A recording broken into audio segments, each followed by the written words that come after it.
Hello everyone and welcome to the Green Man channel. Hope you're all good and well. So this is going to be the last video of the year, the last video of 2023. And this is just basically an idea I had that came to my mind when I was thinking about my year-end lists, in particular my end-of-year list from this year. And I was wondering, well, I wonder how this compares to last year's end-of-year list and how my top 5 will compare to each other if I put them against each other, if I pitted them against each other. So that's exactly what I'm going to do in this video. I'm comparing my top 5 from this year as it is now, although by the time you watch this video it might be 2024, so this could get a bit confusing. But I'm putting my top 5 albums from 2023 against my top 5 albums from 2022 and seeing which year comes out on top. Feel free to respond to this video with your own video, your own top 5 matchups, and see which from each of your lists would end up winning, you know, which year would come out on top.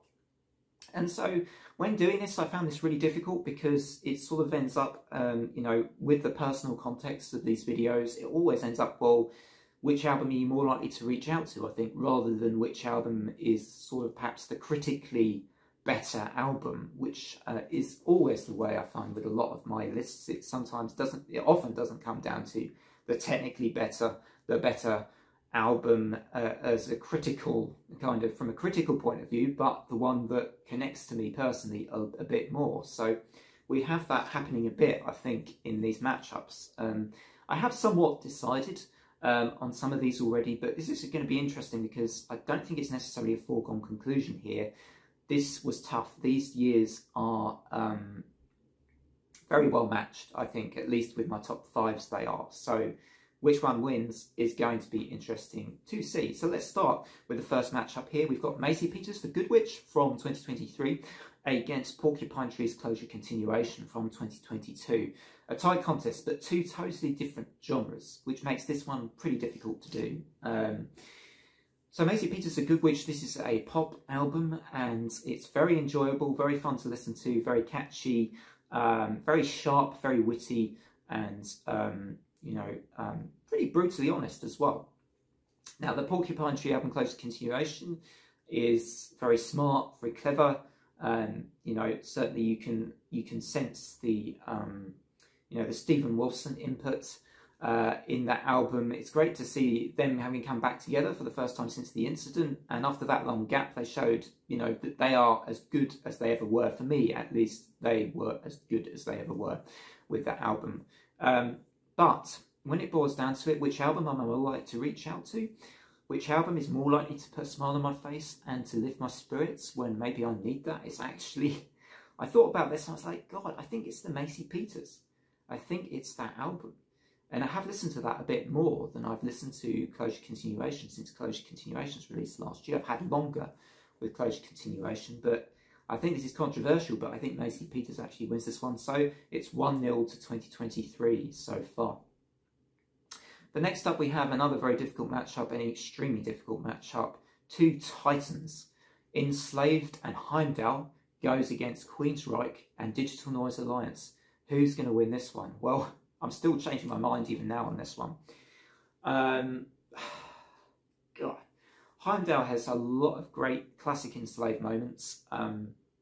It's full of what you know, full of great twists and turns and, you know, just fantastic stuff front to back, as is the Queensryche album. But when it comes down to it, I think the Queensryche album just offers a little bit more for me in terms of the sort of, you know, just having that, I guess, the passion behind it for me just reaches out to me a little bit more. I've especially kind of was, that being my real first discovery of Toddler Torre since him coming into the band as well, and just how much that really surprised me at just how good that album was. I think it's going to win because it had that impact. So I think this is based on impact, not necessarily which album is really better, but the Queensryche just had that impact. So Queensryche's Digital Noise Alliance wins. So it's now 1-1. 2023 has won and 2022 has won as well. So the scores are tight. Next up we have Entheos and Time Will Take Us All coming up against Always, the Dream Pop Masters with their release Blue Rev.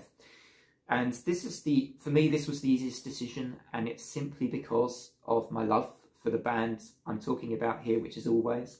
That may seem unfair to Entheos, perhaps it is, but ultimately, you know, if I'm to reach out to one of these albums, it's probably going to be Always, just a little bit more often.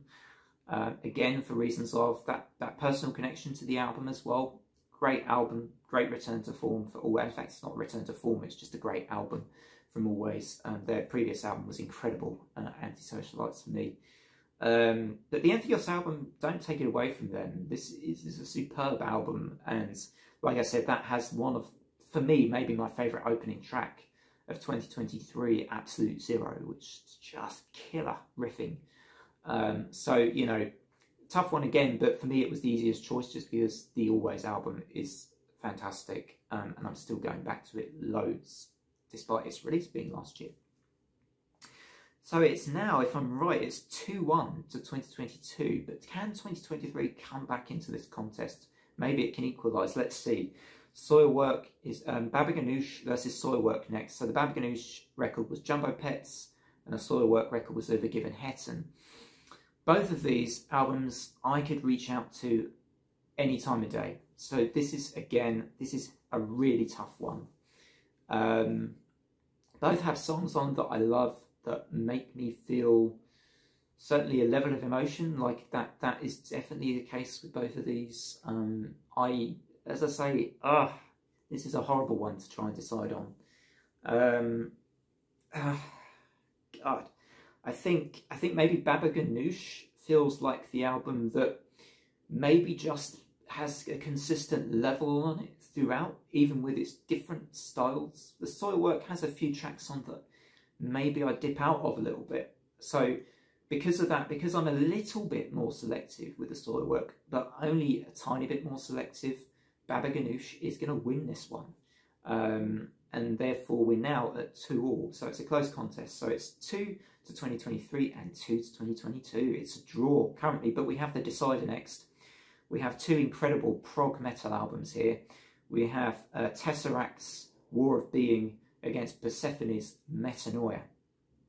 Two absolute titans, two which I, you know, pretty much score very, very highly. I rate these both extremely highly. They are, after all, both of my albums of the year for the past 2 years. So, oh, God. Okay, well, jeez, this is really difficult. Both of these albums, you see, they're also sort of, but these albums impact me in a similar way. They've got the big peak moments in both albums, the stellar performances from the vocalists, from the musicians in both bands. Lots of incredible moments in both albums, lots of great payoff moments. In progressive metal albums, I love payoffs that make you feel rewarded for being patient with the albums, and you get those in equal measure on both of these albums for me. I think the Tesseract possibly wins, which I, you know, the Persephone is, again, I don't want to take anything away from that album by saying that, because it's a great album, and I would give it like a 9 or a 9.5 out of 10 in a review. I still would give it a really high score. It is still my album of the year for 2022. That won't change, I don't think, not anytime soon. So Tesseract wins, but again, it's by a whisker, and therefore 2023 actually win. Before I was thinking about doing this video, I wouldn't have thought that was the case. For me, 2022 was actually a stronger year. I felt last year I kept getting spoiled with albums, and I'm sure if I looked at the fall lists, 2022 may compare favourably, but I decided to go with the top 5 for this video. So in this instance, 2023 actually wins. 2023 is therefore beaten 2022 in this matchup, in this top 5 versus top 5 matchup. So let me know what your top 5s were and which would win, maybe. Otherwise, hope you enjoyed this video. If you're new to the channel, don't forget to drop a like and a sub. If you think you might enjoy this kind of content, you know, lots to come in 2024. I'm really looking forward to. The next video is actually talking about albums I missed from 2023, 8 great albums. So I hope you join me there for that, if you want to check out more of the stuff that I've been listening to a lot lately. Otherwise, for me, until that time, it's bye for now.